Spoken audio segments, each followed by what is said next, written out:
Main যে decision হচ্ছে এগুলো আমরা কেউই কিন্তু আসলে জানি না। প্রধান প্রতিদ্বন্দ্বী কি বিএনপির কে, এনসিপি নাকি জামাত? চাই যে নতুন প্রজন্ম নেতৃত্ব নেক। এখনো নাকি একটা আবছা দ্বন্দ্ব আছে, আসলে কি এরকম কোনো দ্বন্দ্ব আছে? Jamaat is very strong in online propaganda, they are spending অনেক টাকা খরচ করছে।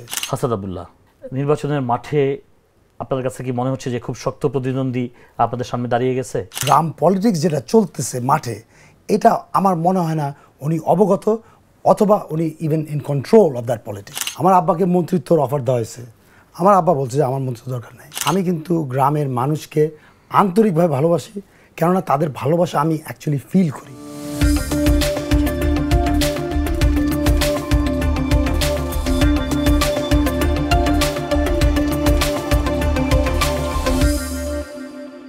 আসসালামু আলাইকুম। এই শীতের সন্ধ্যায় আবারও আমি রায়হান এসেছি আপনাদের সাথে প্যাট্রিয়ট লেন্সে। আজকে হাঁটি হাঁটি পাপা করে 16তম পর্ব। আজকে আমাদের সাথে যিনি আছেন উনি কুমিল্লার বেশ পরিচিত মানুষ, দ্বিতীয় প্রজন্মের রাজনীতিবিদ, কুমিল্লার 4-এর বারবার নির্বাচিত এমপি মঞ্জুর হাসান মুন্সি সাহেবের সন্তান। একই সাথে উনি কুমিল্লা উত্তর জেলার সাবেক joint secretary barrister Rezbil Hasan Munshi ভাই। আসসালামু আলাইকুম। ওয়ালাইকুম আসসালাম। আপনাকে অনেক ধন্যবাদ আমাকে এখানে ডাকার জন্যে, এবং আমি আমার যারা দর্শক আছেন তাদের সবাইকে আমার পক্ষ থেকে, আমার দলের পক্ষ থেকে শুভেচ্ছা এবং অভিনন্দন।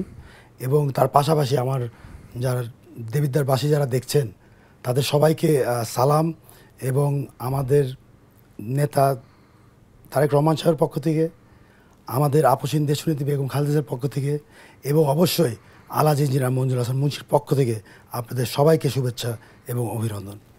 ধন্যবাদ ভাইয়া। আজকে আমরা অল্প কিছুক্ষণ দেশের রাজনীতির অন্দরমহল, কুমিল্লার রাজনীতি, তারপরে হচ্ছে আপনাদের এলাকার রাজনীতি, সব কিছু মিলিয়ে কিছুক্ষণ কথা বলবো। সিম্পল একটা ইস্যুস দিয়ে শুরু করি ভাই। জি। বর্তমান রাজনীতি অলরেডি এখন নির্বাচন ট্রেনে উঠে গেছে। জি। আর 2-3 মাস পরে নির্বাচন, ফেব্রুয়ারিতে নির্বাচন, প্রধান উপদেষ্টা অলরেডি অ্যানাউন্স করে দিয়েছেন। আপনার কাছে কি মনে হচ্ছে নির্বাচন নিয়ে যে এতগুলি জোট বা এত সংখ্যা, সব কি মানে আলটিমেট নির্বাচন হচ্ছে? তো আসলে আমরা যেটা দেখি টিভির পর্দায়, বা আমরা যেটা শুনি বিভিন্ন রেস্টুরেন্টে যখন আমরা গল্প করি, বা গ্রামগঞ্জে চায়ের দোকানে যে বিশ্লেষণগুলো হয়, আসলে এগুলা কিন্তু সবই বিভিন্ন রকমের গুজব থেকে কিন্তু তৈরি হয়। ইভেন কি আমি বিশ্বাস করি যে খবর কাগজে যেসব খবর আসে এদেরও কিন্তু সোর্সগুলা 100% অথেন্টিক না আজকে, বিকজ এভরিথিং ইজ হ্যাপেনিং একটা শ্যাডোই একটা জায়গায়। মেইন যে ডিসিশন হচ্ছে এগুলো আমরা কেউই কিন্তু আসলে জানি না। আলটিমেট আমরা সবগুলি বিভিন্ন শ্যাডো এন্ড থেকে বা গুজব থেকে অনেক কিছু এই আশঙ্কাগুলি আসছে। বাট নির্বাচন হচ্ছে, আমার কাছে মনে হয় নির্বাচন হচ্ছে 100%। ওকে হ্যাঁ, রাজনীতি এখন 3টা জোট, রাজনীতি 3টা জোট, বিএনপি জোট, জামাত জোট, আবার এনসিপি শুনলাম যে তারা ইন্ডিভিজুয়াল আলাদা জোট করছেন। এখন আপনাদের দৃষ্টিভঙ্গি, যেহেতু আপনারা এই মুহূর্তে রাজনীতির মাঠে স্টেট ইলেকশনমুখী, আপনাদের কাছে কি মনে হচ্ছে প্রধান প্রতিদ্বন্দ্বী কি বিএনপির কে, এনসিপি নাকি জামাত? আসলে প্রতিদ্বন্দ্বী কে এটা এখন না বললেই ভালো, বিকজ আমরা কিন্তু ইলেকশন করি না 17 বছর ধরে। সো আমরা তো জানি না মানে মাঠে আসলে কি অবস্থা অ্যাকচুয়ালি। আমরা এটা কোনোভাবেই আমরা পারছি না বলতে। কিন্তু অবশ্যই আমরা এনসিপিকে উই ওয়েলকাম দেম। আমরা চাই যে নতুন প্রজন্ম নেতৃত্ব নেক। কিন্তু এখানে একটা ব্যাপার আছে, আমরা এটাও বুঝি যে রাজনীতিতে জিনিস খুব আস্তে ধীরে যেতে হয়। এটা একদিনে একবারে এক ধাপে কিছু হয় না। এবং রাজনীতিতে কিন্তু অনেক রকমের মানে অনেক লালসা লোভ থাকে, এগুলার ক্ষেত্রে কিন্তু অনেক রকমের ম্যাচিউরিটি লাগে এইসব জিনিস ডিল করতে। সো এখানে আমি বলবো যে আমাদের যারা নতুন দল যারা করছে তাদেরকে একটু কশাস হতে, যদি সোজা বসে একটু কশাস হতে, কেননা তাদের প্রতি অনেক প্রত্যাশা, শুধু আমাদের দলের না, সবাই আমরা চাচ্ছিলাম যে একটা থার্ড দল আসুক। জি অবশ্যই অবশ্যই আমরা চাই আওয়ামী লীগ বিএনপির বাইরে একটা থার্ড দল আসুক, আমরা চেয়েছিলাম। জি বাট আমাদের কাছে আমরা হতাশ যে বিভিন্ন এত দুর্নীতির অভিযোগ তাদের নামে আসতেছে, এক একজনের নামে এক একটা দুর্নীতি আমরা শুনতেছি। ওই আপনি যে কথাটা বলতেছিলেন যে লোভ লালসা ত্যাগ করা একটা বড় ফ্যাক্টর ছিল। ইয়ং ব্লাড একদিকে যেমন ভালো, একদিকে তেমনি খারাপ। অবশ্যই ভাইয়া, কুমিল্লা, আমি এখন ডিরেক্ট আপনার এলাকার রাজনীতিতে চলে যাই, কুমিল্লা 4-এর রাজনীতিতে। বর্তমান প্রেক্ষাপটে আমরা যখন এই 237টা আসন বিএনপি ঘোষণা করলো, তার আগে আমরা যখন দেখলাম যে আসন তখন ঘোষণা করে নাই, আপনাদের ফ্যামিলির মধ্যেই আসলে দুইটা উইং চলে আসছিল যে একবার যে আপনার বাবা ইলেকশন করতে পারবে কি পারবে না, যদি আপনার বাবা ইলেকশন না করে হয় আপনি অথবা আপনার চাচা তারেক মুন্সি। আমরা কুমিল্লার তখন আসলে গণমাধ্যমে যেটা দেখা যে ব্যাপক একটা ডিভাইডেশন ছিল। হ্যাঁ, এখন তো আপনার বাবা নমিনেশন পেয়েছে, বাট আমরা এটাও শুনতেছি যে এখনও নাকি একটা আবছা দ্বন্দ্ব আছে। আসলে কি এরকম কোনো দ্বন্দ্ব আছে বিএনপির? এটা কি ভোটের মাঠে ইম্প্যাক্ট পড়বে নাকি? প্রথমত আমি আপনাদেরকে মানে আমার দেবিদ্বারবাসীকে এবং বাংলাদেশের বিএনপির যারা সাপোর্টার আছে আমি আশ্বস্ত করতে চাই যে আমরা বিশ্বাস করি যে আমরা এই গ্রুপিং যেটা ছিল, যে বিভেদ যেটা ছিল আমাদের মধ্যে, ফ্যামিলি হোক আর না হোক, দলের ক্ষেত্রে এটা আমরা পুরোপুরিভাবে ভেঙে ফেলছি।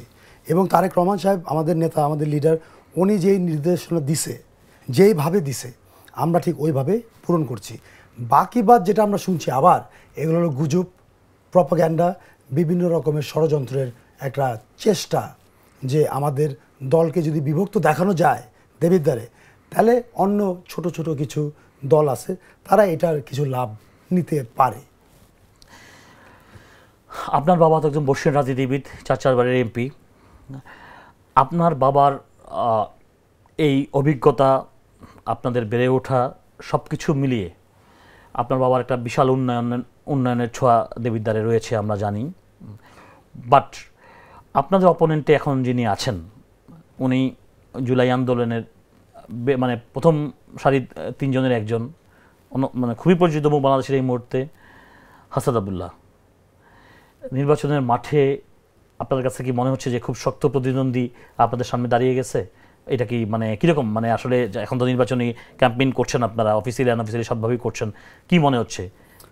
আসলে আমি প্রথমেই বলবো, first I must say this that Hasnat Abdullah এবং ওনারা যারা উপস্থিত ছিলেন ওই সময়, তাদের ছাড়া কিন্তু আসলে আমরা এই অভ্যুত্থান সাকসেসফুল করতে পারতাম না।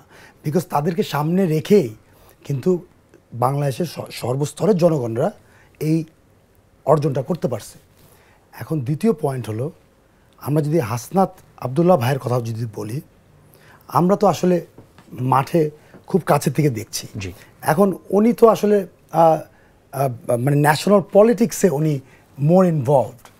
লোকাল পলিটিক্সে ওনার কতটুকু মেনটেনেন্স আছে আমি সঠিক বলতে পারবো না, কিন্তু এতটুকু বলতে পারি যে গ্রাম পলিটিক্স যেটা চলতেছে মাঠে, এটা আমার মনে হয় না উনি অবগত, অথবা উনি even in control of that politics.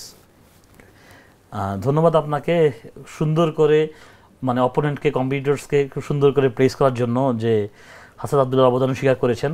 একই সাথে এটাও বলেছেন যে লোকাল এরিয়াতে যে বিভিন্ন কিছু এনসিপি নামে হচ্ছে, আবার মানে উনি আসলে ন্যাশনালি হয়তো বা রাজনীতি কলে ভালো ছিল, লোকাল রাজনীতিতে উনি কতটুকু ইনভলভড, কারণ লোকাল রাজনীতি উন্নয়নের রাজনীতি, লোকাল রাজনীতি গণমানুষের রাজনীতি ডিরেক্টলি করতে হয়। না না, এখানে খালি গণমানুষের রাজনীতি না, মানে গ্রামের যে রাজনীতি, তৃণমূলের যে রাজনীতি বা উন্নয়ন, ওইখানের এমপি যদি রাস্তাঘাট না চিনে বা সে যদি তার যদি একটা পরিকল্পিতভাবে সে যদি না জানে যে কোন জায়গায় কোন রাস্তাটা দরকার, তাহলে তো আমার নেতাকর্মীর বাসার সামনে দিয়ে সব রাস্তা চলবে। তো এটা যদি হয় তাহলে তো উন্নয়ন হচ্ছে না, এটা তো আর উন্নয়ন হচ্ছে না। একই সাথে আমরা বুঝতে পারলাম যে রাজনীতি, যারা জাতীয় রাজনীতি করেন, এলাকার রাজনীতিতে অনেক বেশি ইনভলভ থাকা উচিত। মানে তৃণমূলের প্রত্যেকটা পোর্শনে, প্রত্যেকটা ইউনিয়ন, প্রত্যেকটা গ্রামে গ্রামে কীভাবে উন্নয়ন, কোথায় কী উন্নয়ন করা দরকার, এই পরিকল্পনাও থাকা উচিত। ডেফিনেটলি। হ্যাঁ, মুন্সি পরিবার আপনার কুমিল্লাতে ঐতিহ্যবাহী পরিবার, তবুও আমাদের কাছে বিভিন্ন যে সার্ভে টার্ভেতে দেখছি যে মুন্সি পরিবার এবার বেশ কম্পিটিশনের মুখোমুখি হইতে পারে, বা বেশ কী বলে একটা ভালো জোরালো বিরোধিতার মুখোমুখি পড়তে পারে। কি মনে হয়, জনগণ কি এখনো মুন্সি পরিবারের সাথে আছে নাকি নতুন মুখের সন্ধান করছে? আসলে প্রথমে একটু ক্লিয়ার করে দেই, জি প্লিজ। এখানে দুইটা মুন্সি পরিবার, একটা হলো পাঁচকুড়ি মুন্সিবাড়ি, যেটা হলো আমাদের পরিবার, এবং আরেকটা হলো বনকুট মুন্সিবাড়ি। এটা দুই ইউনিয়নের। এখন আমার বাবা এবং এখন যিনি বিএনপির আরেকজন প্রার্থী ছিলেন, ওনার বড় ভাই যিনি আওয়ামী লীগ করতেন এবং জাতীয় পার্টিও করতেন, ওনারা ওনারা হচ্ছে আমার আব্বার সেকেন্ড কাজেন।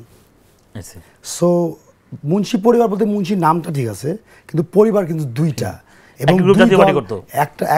এক পরিবার আসলে বহু দলীয় রাজনীতি করে আসছে, জাতীয় পার্টি, আওয়ামী লীগ, স্বতন্ত্র, এভরিথিং। এখন তো আচ্ছা যাই হোক। এবং আমাদের পরিবার আমরা শুধুমাত্র বিএনপি করছি, এখনও করি, দুর্দিনও করছি। এমনও ছিল 96-তে আমার আব্বাকে, I remember, I was sitting there, তখন তো উঠতি বয়স, স্কুলে পড়ি, ক্লাস প্রবলি 4 or 5, 96-এ আমার আব্বাকে মন্ত্রিত্বর অফার দেওয়া হয়েছে। আমার আব্বা বলছে যে আমার মন্ত্রিত্ব দরকার নাই, আমার নীতি আছে, আমি এই জায়গায় আছি, আমার দরকার নাই। সো এখানে there is a difference. But Munshi পরিবার যদি আপনি বলেন যে দেবিদ্বার থেকে বা কুমিল্লার থেকে কোনোভাবে মানুষের গ্রহণযোগ্যতা থেকে বাইরে যাবে, আমি আপনাকে এতটুকু বলতে পারি যে আমি যখন এই 5ই অগাস্টের পরের যে দেবিদ্বার আমি যেটা ঘুরছি, আপনি যদি একটা বাজারে যান, জাস্ট একটা বাজার, যেখানে আমি মঞ্জুর হাসান মুন্সির ছেলে, আমি তো দেবিদ্বারে কিছু অর্জন করি নাই। হ্যাঁ, রাজনৈতিকভাবে হতে পারে মেনটেন করছি, কিন্তু উন্নয়নের ক্ষেত্রে তো কিছু করি নাই। ওখানে যখন তারা পুরানো লোকজন যারা মঞ্জুর হাসান মুন্সির ছেলের সাথে তার একটা চেহারাই দেখছে, তাদের যদি আপনি হাসিটা দেখেন না, সেই হাসিটা অন্তর থেকে আসে, এবং আপনি বুঝতে পারবেন তাদের কতটুকু ভালোবাসা আমার প্রতি, জাস্ট বিকজ আমি মঞ্জুর হাসান মুন্সির ছেলে। কেন? মঞ্জুর হাসান মুন্সি নিশ্চয়ই কিছু না কিছু করছে। এখন এটা প্রতিটা জায়গায় এরকম, প্রতিটা বাজারে, প্রতিটা হাটে। কুমিল্লা স্যারের যদি আপনারা নির্বাচিত হন, যদি আপনাদের দল ক্ষমতায় চলে আসে, কুমিল্লা স্যারের আপনার দৃষ্টিতে সব মূল সমস্যাগুলি কি? আলটিমেট আঙ্কেল অসুস্থ, আপনাকে হয়তো বা মুভ করতে হইতে পারে বেশিরভাগ। না, তা ঠিক আছে, আব্বা তো অসুস্থ, ওনার বয়স হয়েছে, কিন্তু এর মানে না যে ওনার যেই পরিপক্কতা বা উন্নয়নের ক্ষেত্রে ওনার যেই প্ল্যানিং স্ট্র্যাটেজি, দেখেন উনি একজন ব্যক্তি যে এখনও যদি আপনি ওনাকে গাড়িতে দেন, হি উইল নো বেটার ওই এলাকার চেয়ারম্যানের থেকে কোন রাস্তা দিয়ে কোন বাড়িতে যেতে হয়, কার বাড়ি। সে যদি দেখে একজনকে, সে বলে দিবে যে এই রাস্তাতে তোর বাড়ি হলো এর বাড়ির সামনে। সো ওনার এখনও ওই জিনিসটা তার মাথার মধ্যে আছে। এটাই হচ্ছে গণমানুষের নেতা। এবং আরেকটা জিনিস আমি বলি, উনি যখন একটা মানুষকে যদি তাকে একবার পরিচিত হয়, একবার ওনার নাম ফর লাইফ মুখস্থ। সো এই স্কিল বা এই গড গিফট যেটা আছে, এটা তো আপনি নিতে পারবেন না তার থেকে, যতই অসুস্থ হোক না কেন। কুমিল্লা স্যারের মূল সমস্যা কি আপনাদের দেশে? মূল সমস্যা যদি আপনি ইফ ইউ টকিং অ্যাবাউট মানে রাজনৈতিক না, মানে আমি ডেভেলপমেন্ট, আসলে আমাদের দেবিদ্বারে সবসময় আমাদের কোনো রাস্তাঘাট ছিল না। 91-তে আমার আব্বা যখন ক্যাম্পেনিং করে, তখন ওই হেঁটে হেঁটে ক্যাম্পেনিং করছে। As a matter of fact 91 থেকে 2006 সাল পর্যন্ত প্রায় 4500 কিলোমিটার রাস্তা পাকা এবং কাঁচা তৈরি করা হয়েছে। সো মূলত আপনি যদি এটা যদি দেখেন, মূলত the infrastructure of rural Debidwar কিন্তু ওই 91 থেকে 2006 সাল পর্যন্ত হয়েছে। এখন এই গত 17 বছর মানে কেন ইটস ভেরি আনবিলিভেবল, কোনো একটা রাস্তায় ডেন্ডার তো হয়েছে, কিন্তু একটা রিপেয়ারও কোনো জায়গায় হয়নি। So all the Rhodes R just অবহেলিত। সো এটা হলো ফার্স্ট যোগাযোগ ব্যবস্থা মেরামত, নতুন রাস্তা পরে, আগে রিপেয়ার যা আছে ওইটা ঠিক করি, তারপরে আমরা প্ল্যান করি নতুন। বিকজ এখানে ধান্দা করতে কেউ আসে নাই, এখানে ধান্দার নতুন রাস্তার কেন আমরা সরকার থেকে টাকা নিয়ে খামা খরচ করবো, যেখানে রাস্তা এক্সিস্টিং আছে ওগুলোকে ঠিক করে তারপরে আমরা ফান্ড নেই, ওই টাকাটা ইউজ করি। সো দ্যাট ইজ আমাদের এটা ফর যোগাযোগ মাধ্যম, মানে যোগাযোগ ক্ষেত্রে। সেকেন্ডলি ইজ আমাদের স্বাস্থ্য খাত। আমরা কিন্তু একটা হাসপাতালের শহর হিসাবে আমরা পরিচিত। এখানে প্রায় 48টা আমাদের আছে হলো ডায়াগনস্টিক সেন্টার, প্রাইভেট হসপিটাল আছে ওভার 35, কিন্তু রিগার্ডিং ট্রিটমেন্ট আমরা দেবিদ্বার মানুষ হসপিটালে যাই, দালাল চক্রের মধ্যে পড়ি, কুমিল্লা যাই, দালাল চক্রের মধ্যে পড়ি, ঢাকায় যেয়ে সে মরে যায়। এবং এইটা হলো আমাদের দেবিদ্বারের স্বাস্থ্যখাত। আমাদের যেই সরকারি হাসপাতাল, এটার লাস্ট ডেভেলপমেন্ট ওয়াজ ইন 2003 যখন আমার বাবা মঞ্জুর হাসান মুন্সি ওখানে 50 শয্যার সুবিধা ব্যবস্থা করে দিয়েছিল। এটা ছিল একটা মাইল ফলক আমার দেবিদ্বারের স্বাস্থ্য খাতের ক্ষেত্রে। শিক্ষা খুবই খারাপ অবস্থা। শিক্ষার ক্ষেত্রে আমাদের বিগত সময় যেটা আমরা দেখছি যে প্রতিটা হাই স্কুল বলেন, প্রাইমারি স্কুল বলেন, এই কমিটির যে সভাপতি, এখানে যেটা হতো, আমাদের যে প্রাক্তন এমপি ছিলেন আওয়ামী লীগের, উনি একজনের থেকে কথা দিত, ওনার বাবা শ্যাডো এমপি হিসাবে কাজ করতেন, উনি আরেকজনকে কথা দিত। এবং এখানে তো অফকোর্স ইউ আন্ডারস্ট্যান্ড এখানে কিছু ফাইন্যান্সিয়াল তো দুজনের একজন হতো না। একটা হাই স্কুল মানে কমিটির, গভর্নিং কমিটির প্রেসিডেন্ট যদি শিক্ষিত না হয়, সে যদি ক্লাস 4-এর থাকে, অনেক পয়সাওয়ালা ধান্দাবাজ, তারা বসায় দেন, তাহলে ওই শিক্ষা প্রতিষ্ঠানে কী অবস্থা হবে? এটা সব জায়গায় দেবে, তারা সব জায়গায়, সবগুলো স্কুলে। তাহলে আপনাকে যদি বিএনপি ক্ষমতায় আসে আর আপনার বা যদি এমপি হন, তাহলে আপনাকে স্বাস্থ্যঘর ঠিক করতে হবে, নতুন হসপিটাল রিপেয়ার করতে হবে, সড়ক ব্যবস্থা ঠিক করতে হবে, শিক্ষার এই যেই গভর্নিং বোর্ডে নিয়ন্ত্রিত যেই একটা দুষ্টচক্র, এই দুষ্টচক্রটাকেও আপনাকে ওভারকাম করতে হবে। প্লাস এই যে আমাদের একটা কালচার আছে, এইসব গভর্নিং বডিতে আমরা শুধুমাত্র দলীয় লোক দিই। আমাদেরকে চিন্তা করতে হবে যে এটা একটা শিক্ষা প্রতিষ্ঠান, শিক্ষার মাধ্যমে আমরা দেশ আগাবো। যদি আমরা শিক্ষিত একটা জনগোষ্ঠী তৈরি না করতে পারলাম, যদি প্রাইমারি স্কুলে আমরা পড়াশোনা করে কিছু শিখলামই না, তাহলে হাই স্কুলে আমরা কী শিখবো আর কি ইউনিভার্সিটি যাব? আপনি তো ওই লক্ষ লক্ষ টাকা দিয়ে যদি হার্ভার্ডেও ঢুকান, ওই ছাত্র যে প্রাইমারি স্কুলে ঠিক মতো শিক্ষা পায় না, বেসিক না থাকলে তো বেসিক নাই, ও হার্ভার্ডে যায় কি পড়বে? পারবে না। Basic fact. So it is very of course. So primary স্কুলের শিক্ষার মান বলতে কি, টিচারদের মানটা, তাদের যদি মান আমরা ঠিক মতো না নিশ্চিত করতে পারি, তাহলে আমাদের যুব সমাজের বা ভবিষ্যতের খুবই অন্ধকার বাংলাদেশে। সো এটা খুব ইম্পর্টেন্ট। কুমিল্লা জোনে আমরা ঐতিহ্যগতভাবে দেখি যে যেহেতু চিটাগাংয়ের কাছাকাছি, চিটাগাংয়ে একটা জামাতের ভালো হাইপ আছে, ঠিক তেমনি কুমিল্লা তো আমরা জামাতের একটা প্রভাব, এর আগে জোটের মানে 2টা আসন ছাড়া হয়েছিল কুমিল্লাতে। এছাড়া হচ্ছে আপনার এখন জামাতের যে শীর্ষ নেতা দুজনের একজন ডাক্তার তাহের সাহেব, তার আসন 14 গ্রামে, আবার শিবিরের সাবেক একজন সভাপতি দাঁড়িয়েছেন আরেক আসনে। সব কিছু মিলিয়ে কুমিল্লায় জামাতের, আমি ডিস্ট্রিক্টের কথা বলছি, কুমিল্লার জামাতের প্রভাব কতটুকু আর আপনাদের আসনে জামাতের প্রভাব কতটুকু? আপনি যদি রাজনৈতিক প্রভাব যদি বলেন, প্রভাব প্লাস ভোট, বোথ, আমি একটু যদি ডিসাইফার করি, প্রভাব, রাজনৈতিক প্রভাব, হ্যাঁ সাংগঠনিকভাবে হতে পারে। এটা সাংগঠনিকভাবে জামাত এমনি একটু স্ট্রং, ওরা মোর ডিসিপ্লিন। হ্যাভিং সেড দ্যাট, ওনাদের তো ওইভাবে ভোট নাই। এটা যতই যাই বলেন না কেন, ওদের ভোট ব্যাংক আছে, এটা মানে একদম সুনির্দিষ্ট, ফিক্সড। এর বাইরে ওরা কিন্তু কোনো সময় বাইরে গিয়ে ভোট দিবেও না। সো এইটা কুমিল্লাতে এখন আমরা 17 বছর পরে দেখতেছি, তো কুমিল্লাতে মানুষজন বিএনপিরে খুব মিস করে। কেননা বিএনপির সব এমপি মন্ত্রীরা মানে ব্যাপক কাজ করছে, ব্যাপক কাজ। কুমিল্লা তো একদম সেই মানে কর্নেল আকবর সাহেব বলেন, খন্দকার মোশাররফ সাহেব বলেন, কুমিল্লা অনেক জাতীয় নেতা, কুমিল্লা অনেক জাতীয় নেতা ছিলেন, এখনো আছেন, এমকানোর সাহেব ছিলেন। আমি যদি প্রিভিয়াস হিস্ট্রির কথা বলি, হ্যাঁ, আপনার আব্বা একজন, সবকিছু মিলে কুমিল্লা তো আসলে বিএনপি অধ্যুষিত। বাট ইদানিং দেখতেছি যে মানে বিভিন্ন সার্ভে বা অনলাইন অফলাইনে দেখলাম, অফলাইনে না অনলাইনে, যে কুমিল্লাতে একটা জামাতের একটা ম্যাসিভ ফ্লো, বিএনপি ইজ মানে ফেসিং মানে স্ট্রং কম্পিটিশন।